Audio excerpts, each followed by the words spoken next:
Because, guys, if you don't have money and you want something nice, either I got one or two ways. I sell drugs or I go steal it or I go take it. Those are my two options because I see Rolexes and I see Mercedes and I see nice things and I want them. But I don't have a job and I don't have opportunity and means to get it. So if I want it, I'm going to go get it. According to detectives, there was a confrontation and one shot was fired.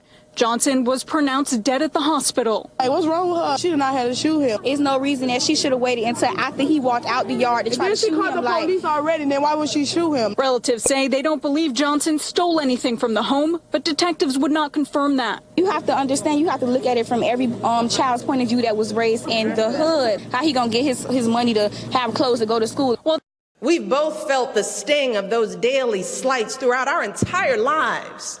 The folks who crossed the street in fear of their safety, the clerks who kept a close eye on us in all those department stores, the people at formal events who assumed we were the help, and those who have questioned our intelligence, our honesty, even our love of this country. And I know that these little indignities are obviously nothing compared to what folks across the country are dealing with every single day. Those nagging worries that you're going to get stopped or pulled over for absolutely no reason. The fear that your job application will be overlooked because of the way your name sounds. The agony of sending your kids to schools that may no longer be separate, but are far from equal. The realization that no matter how far you rise in life, how hard you work to be a good person, a good parent, a good citizen, for some folks, it will never be enough. Perhaps it softens hearts towards those lost young men, tens and tens of thousands caught up in the criminal justice system, and lead us to make sure that that system's not infected with bias.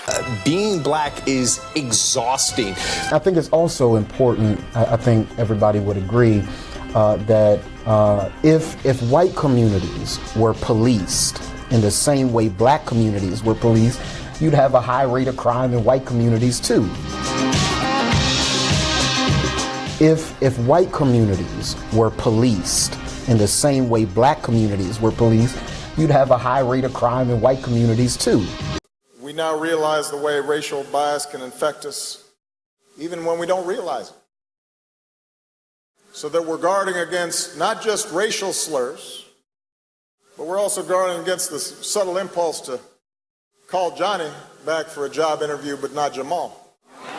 Being black is exhausting. But America, we know that bias remains. We know it.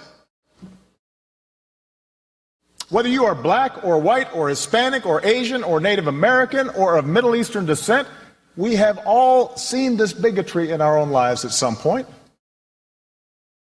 We've heard it at times in our own homes. If we're honest, perhaps we've heard prejudice in our own heads and felt it in our own hearts.